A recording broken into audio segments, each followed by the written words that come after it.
बेटा केमिस्ट्री वाले बापू में आपका स्वागत है बेटा। और आज हम लोग टेंथ क्लास का थोड़ा सा स्टडी करते हैं। टेंथ क्लास में कैसे क्या सारी चीजें डिवाइडेड है उसको थोड़ा ध्यान देते हैं। देखिए, जो आपका केमिस्ट्री का पोर्शन है टेंथ क्लास में, ध्यान रखिए बेटा, जो आपका टेंथ क्लास में केमिस्ट्री का जो पोर्शन है वो 2 यूनिट में डिवाइडेड है। ठीक है, कितने यूनिट में डिवाइडेड है भाई? 2 यूनिट में डिवाइडेड है। एक आपका जो यूनिट है वो है इनऑर्गेनिक केमिस्ट्री। अच्छा, इनऑर्गेनिक केमिस्ट्री को हिंदी में कहते हैं अकार्बनिक रसायन। क्या कहते हैं? अकार्बनिक रसायन, इनऑर्गेनिक केमिस्ट्री। ठीक है। और दूसरी जो यूनिट डिवाइडेड है वो है ऑर्गेनिक केमिस्ट्री, मतलब कि कार्बनिक रसायन। तो कहने का मतलब ये है, जो आपका टेंथ क्लास का जो पोर्शन डिवाइडेड है, ठीक है, एनसीईआरटी की मैं बात कर रहा हूं, वो आपका 2 पोर्शन में डिवाइडेड है। एक नंबर 1 आपका इनऑर्गेनिक और नंबर 2 आपका ऑर्गेनिक। ठीक है, 20 नंबर की केमिस्ट्री आती है एग्जाम में। ठीक है, 20 मार्क्स की केमिस्ट्री ये आती है। कितने मार्क्स की रहती है बेटा? 20 मार्क्स की रहती है। अब इसमें कैसे क्या चैप्टर हैं, थोड़ा उनको भी देख लेते हैं। देखिए, सबसे नंबर 1 इनऑर्गेनिक की बात करते हैं। इनऑर्गेनिक में आपका chemical reaction and equation, means रासायनिक अभिक्रिया तथा समीकरण, सबसे पहला चैप्टर है। नंबर 2 पे है आपका एसिड बेसिस एंड सॉल्ट, मतलब कि अम्ल, क्षार और लवण के बारे में यहां आपको बताया जाएगा कि अम्ल, क्षार, लवण क्या है। तीसरा चैप्टर है बेटा मेटल एंड नॉन मेटल, यहां पे धातुएं और अधातुएं के बारे में आपको बताया जाएगा। और जो चौथा चैप्टर है वो है पीरियोडिक क्लासिफिकेशन ऑफ एलिमेंट्स, मतलब कि इस चैप्टर में आपको तत्वों के बारे में अच्छे से समझाया जाएगा। तो कहने का मतलब ये है कि जो आपका इनऑर्गेनिक केमिस्ट्री है, अकार्बनिक रसायन है, उसमें आपके 4 चैप्टर हैं। ठीक है, 4 चैप्टर हैं। चारों चैप्टर को अच्छे से स्टडी करना है और समझना है। चलिए, ऑर्गेनिक केमिस्ट्री की बात करें तो यहां पे केवल एक ही चैप्टर है, कार्बन एंड इट्स कंपाउंड। कितने चैप्टर हैं? Carbon and its compound. और ये है यहां पे एक चैप्टर। कुल मिला के आपको 5 चैप्टर, मतलब कि 5th चैप्टर की स्टडी करनी है केमिस्ट्री में। 20 नंबर की लड़ाई और 5 चैप्टर है। ठीक है, अब मैं आपको बता देता हूं कैसे क्या मार्क्स डिवाइडेड है। देखिए, 10th क्लास एनसीईआरटी सीबीएसई है, यूपी है, मैं उसकी अगर बात करूं तो देखिए, आपका सबसे इंपॉर्टेंट एरिया है कार्बन एंड इट्स कंपाउंड। ये बहुत मोस्ट इंपॉर्टेंट यूनिट है आपका। और पेपर जब भी कभी अच्छा खासा बन जाता है तो कार्बन एंड इट्स कंपाउंड के बारे में काफी चीजें पूछ लेता है। तो लेकिन गवर्नमेंट ने साफ किया है कि भाई 10 मार्क्स का ये रहेगा और 10 मार्क्स का ये रहेगा। 20 मार्क्स की केमिस्ट्री आती है, लेकिन पेपर अगर अच्छा खासा टफ बन गया और अच्छा खासा हो गया तो मान के चलिए ये 10 से ज्यादा नंबर की भी आ सकती है, 10 से कम नंबर की तो नहीं आती है। अब बात करते हैं इनकी। तो यहां पे आपके 4 चैप्टर हैं और चारों चैप्टर में सबसे इंपॉर्टेंट जो चैप्टर है वो है केमिकल रिएक्शन एंड इक्वेशन। ये सबसे मोस्ट इंपॉर्टेंट चैप्टर है। ठीक है, जैसे कि सबसे पहला important chapter carbon and its compound है और सेकंड नंबर पे जो है केमिकल रिएक्शन एंड इक्वेशन है। इससे सबसे ज्यादा क्वेश्चन एग्जाम में बनते हैं। और फिर उससे थोड़ा सा अगर इंपॉर्टेंट की बात, मेटल एंड नॉन मेटल।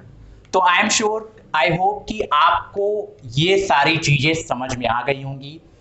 अब आपको पढ़ना कैसे क्या है, पहली बात तो ध्यान रखिए, आपका जो केमिस्ट्री है एनसीईआरटी पैटर्न पे अगर मैं बात करूं तो आपके इतने चैप्टर्स हैं जिन्हें आपको स्टडी करना है, प्लस 20 मार्क्स की केमिस्ट्री आनी है। थर्ड कंडीशन ये है कि इंपॉर्टेंट क्या है, तो carbon and its compound most important chapter है, बहुत अच्छे से पढ़िएगा। Chemical reaction and equation second number पे है, ये बहुत इंपॉर्टेंट चैप्टर है इसके बाद। और इसके बाद आता है मेटल एंड नॉन मेटल। बाकी तो रेयर केस में आ जाते हैं, बात की बात है, लेकिन ये 3 चैप्टर इस केमिस्ट्री की 10th क्लास के पैटर्न पे 10th क्लास में बहुत ही इंपॉर्टेंट चैप्टर है। तो ये सारी चीजें आप फॉलो करके अच्छे से पढ़ के आप क्लास 10th में 20 में से 20 पा सकते हैं। करते हैं केमिकल रिएक्शन एंड इक्वेशन की, रासायनिक अभिक्रिया तथा समीकरण। देखिए ये चैप्टर 10th क्लास के पर्पज से बहुत ही इंपॉर्टेंट चैप्टर है, इसे बहुत ही ध्यान से समझिएगा। पहले तो मैं आपको बता दूं कि इसमें इंपॉर्टेंट क्या, इसमें कितनी टोटल हेडिंग्स है, पहले मैं आपको वो बता देता हूं। देखिए नंबर 1 पे जो यहाँ पे हेडिंग्स है वो है केमिकल रिएक्शन, ठीक है। नंबर 1 पे जो यहाँ बेटा हेडिंग है वो है केमिकल रिएक्शन। अब केमिकल रिएक्शन में आपको क्या क्या पढ़ना है, केमिकल रिएक्शन में आपको क्या क्या पढ़ना है जरा मैं समझा देता हूं आपको। देखिए केमिकल रिएक्शन एंड इक्वेशन जो आपका चैप्टर है जिसमें पहली हेडिंग है केमिकल रिएक्शन, इसमें आपको पढ़ना क्या है। सबसे पहले तो आपको जानना पड़ेगा कि केमिकल रिएक्शन का बेसिक कहां से स्टार्टेड होता है, मतलब कि किस वजहों से, किस रीजन से ये केमिकल रिएक्शन आ गया है। तो इसके लिए हमें पढ़ने पड़ेंगे नंबर 1 चेंजेस ऑन सब्सटेंस, पदार्थों में चेंजेस क्या है, पदार्थों में परिवर्तन क्या है, ठीक है। जैसे कि फिजिकल चेंजेस, केमिकल चेंजेस, हम लोगों को इसके पहले पढ़ना पड़ेगा। जब हम लोग वहां फिजिकल चेंजेस और केमिकल चेंजेस पढ़ लेंगे तब हमें सही से मालूम चल जाएगा कि केमिकल रिएक्शन किस रीजन से ये हमको पढ़ना पड़ रहा है। अब नंबर 2, अब क्वेश्चन ये उठता है, केमिकल रिएक्शन तो हमें मालूम चल गया, अब क्वेश्चन ये उठता है कि केमिकल रिएक्शन होता क्यों है, हाउ दैट कैन पॉसिबल, कैसे पॉसिबल है ये केमिकल रिएक्शन, तो मैं ये आपको बता दूंगा सेकंड पॉइंट में। और थर्ड पॉइंट है कि केमिकल रिएक्शन को रिप्रेजेंट कैसे किया जाए, केमिकल रिएक्शन को लिखा कैसे जाए। तो आप जानते हो कि केमिकल रिएक्शन को बाई वर्ड्स और बाई सिंबल्स लिखा जाता है, और बाई सिंबल्स को ही हम कहते हैं केमिकल इक्वेशन। और इसी के साथ आपकी दूसरी हेडिंग स्टार्ट हो जाती है chemical equation and how to balance, ठीक है। इसी के साथ आपकी दूसरी हेडिंग स्टार्ट हो जाती है chemical equation and how to balance, chemical equation क्या है, रासायनिक समीकरण क्या है और उसे कैसे बैलेंस किया जाए। तो ये तो मोस्ट इंपॉर्टेंट हेडिंग है 10th के पर्पस से कि how to balance, chemical equation को बैलेंस कैसे किया जाए। इसके क्वेश्चन तो अक्सर एग्जाम में पूछने जाने ही हैं, 100% गारंटी है कि इसके क्वेश्चन एग्जाम में पूछे जाएंगे ही जाएंगे। अब इसके बाद जब हम लोगों ने जान लिया कि केमिकल रिएक्शन क्या है, केमिकल इक्वेशन क्या है, अब क्वेश्चन उठता है कि जो केमिकल रिएक्शन है क्या इसके कोई टाइप्स है। हाँ बिल्कुल टाइप्स है, इसके कई टाइप्स है। तो अब आपकी तीसरी हेडिंग आ जाएगी और उसमें बताया जाएगा कि types of chemical reaction, chemical reaction के टाइप्स क्या हैं। तो देखिए केमिकल रिएक्शन के जो आपके कोर्स में टाइप है, जैसे कि नंबर 1 पे है आपका एडिशन रिएक्शन, ठीक है, एडिशन रिएक्शन है। नंबर 2 पे है आपका डिस्प्लेसमेंट रिएक्शन है। नंबर 3 पे आपका है डबल डिस्प्लेसमेंट है। नंबर 4 पे आपका है डिकम्पोजिशन रिएक्शन है। नंबर 5 पे आपका है डिसोसिएशन रिएक्शन है। तो मतलब यहां आपको 5 टाइप्स के पढ़ना है, एडिशन रिएक्शन पढ़ना है, डिस्प्लेसमेंट पढ़ना है, डबल डिस्प्लेसमेंट पढ़ना है, डिकम्पोजिशन पढ़ना है, ठीक है, और डिसोसिएशन पढ़ना है। क्या पढ़ना है बेटा, डिसोसिएशन पढ़ना है। तो 5 टाइप्स के केमिकल रिएक्शन पढ़ने हैं और ये भी बहुत ही इंपॉर्टेंट हेडिंग है।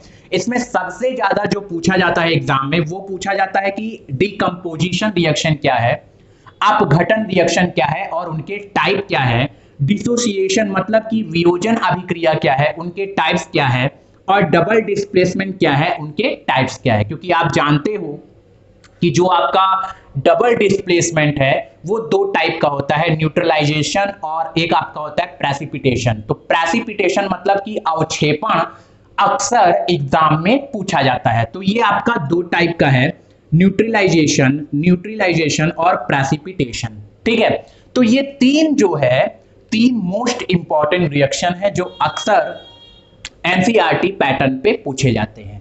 ठीक है, अब हमने जान लिया कि केमिकल रिएक्शन क्या है, केमिकल इक्वेशन क्या है, टाइप्स क्या है। अब हम कुछ एक्स्ट्रा जानने की कोशिश करेंगे और उस एक्स्ट्रा में आपका चौथे नंबर पे है ऑक्सीडेशन एंड रिडक्शन। अब ऑक्सीडेशन और रिडक्शन क्या है, बहुत ही मोस्ट इंपॉर्टेंट है, इसके क्वेश्चन न्यूमेरिकल भी बनते हैं। मतलब कि ऑक्सीकरण और अपचयन क्या है, मोस्ट इंपॉर्टेंट हेडिंग है ये। ऑक्सीकरण और अपचयन क्या है, मोस्ट इंपॉर्टेंट हेडिंग है। अब जब हम इसको समझ लेते हैं तो फिफ्थ नंबर पे आता है आपका ऊष्माक्षेपी और ऊष्माशोषी, मतलब कि एक्सोथर्मिक